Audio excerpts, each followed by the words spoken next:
জাহেল আলভি, এই শয়তান বেটাটার জন্য ভিডিও না করে পারলাম না। আসলে সব কথা তো স্ট্যাটাসে লেখা যায় না। সে অ্যাক্টিং করে ভিডিওতে কি বলতেছে, লাইভ করছে নাকি শুনছি, সে কি বলছে যে বাইরের লোক ট্রিগার করছে দেখে আমার সংসারে অশান্তি হয়েছে, আমার বউটা সুইসাইড করছে। ভালো করে ট্রিগার করতে পারলে আপনার ডিভোর্স হয়ে যেত, অ্যাটলিস্ট মহিলাটা বাঁচতো আর আপনার বাচ্চাটা মাহারা হতো না। কেন ভুলে গেছেন? আমার হাজব্যান্ডের ডিরেকশনে দুই বউ বয়রা নাটকে যখন আপনি শুটিং সেটে আসলেন সকালবেলা, আপনার রক্ষিতা তিথিকে নিয়ে সকালবেলা একসাথে গাড়ি করে আসলেন, এসে কারোর সাথে হাই হ্যালো নেই, ব্রেকফাস্ট করা নেই, একটা রুম লক করে ফেললেন।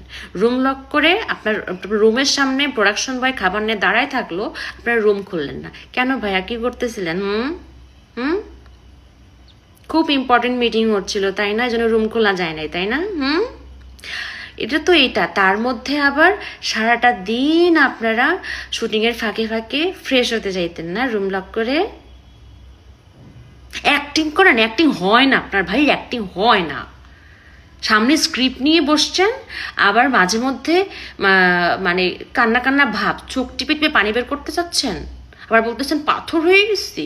অ্যাক্টিং হচ্ছে না, অ্যাক্টিং আপনার। এগুলো কথা আপনার শুধু এটা না, আরো অনেক কুকর্মের কথা আপনার বউকে যখন বলছিলাম, আপনার বউকে আপনি আর মিশতে দেন নাই আমাদের সাথে।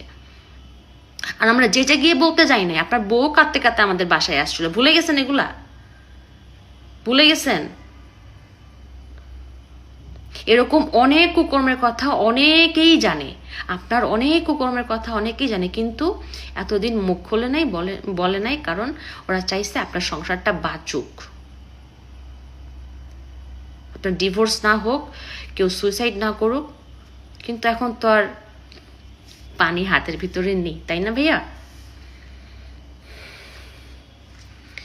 সব দোষ মানুষের, আর আপনি আর আপনার রক্ষিতা তিথি ফেরেশতা, দুধে ধোয়া তুলসী পাতা, তাই না? পেয়াত্তুপ লম্পট কোথাকার।